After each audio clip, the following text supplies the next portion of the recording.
আসসালামু আলাইকুম। বেগম খালেদা জিয়ার সাথে শেখ হাসিনার তুলনা করাটা সম্পূর্ণ অমূলক। আসলে এটা বেগম জিয়ার সাথে অন্যায়। কেন? বেগম জিয়া ৩০ ডিসেম্বর মৃত্যুবরণ করার পরে এই প্রশ্ন অনেকেই তুলেছে যে বেগম জিয়া এবং শেখ হাসিনার শাসনের মধ্যে পার্থক্য কোথায়? তারা তো দুইজনই সেম। তো তাদের উদ্দেশ্যে এবং নতুন প্রজন্মের জন্য জানার জানানোর জন্য আমি জাস্ট দুই একটা উদাহরণ দেব।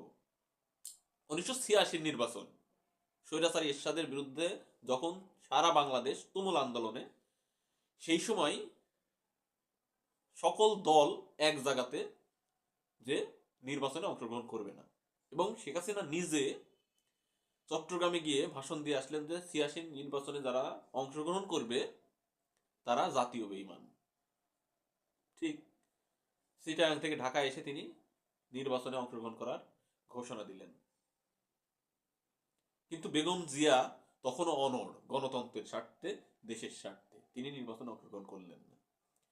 এরপর তথাকথিত 111-এর সময় সামরিক শাসক বেগম জিয়ার কাছে গিয়েছিলেন যে আপনি যদি আমাদের সাথে সমঝোতা করেন, আমাদের দাবি দাওয়া মেনে নেন, নিশ্চয়ই অন্যায়, সেই দাবিগুলা যদি মেনে নেন আমরা আপনাকে ক্ষমতায় নিয়ে আসবো এবং আপনি এখন দেশের বাইরে চলে যাবেন।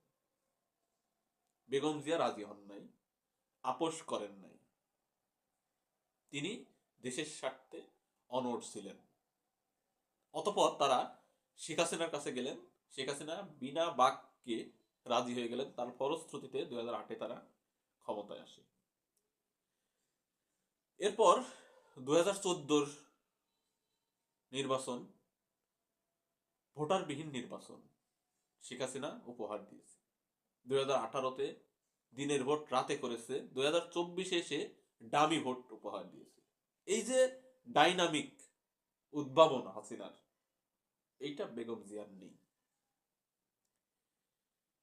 এরপর জুলাই 2024 হত্যাকাণ্ডে শেখ হাসিনা এক অন্য লেভেলে চলে গেছে, নিচের দিক থেকে।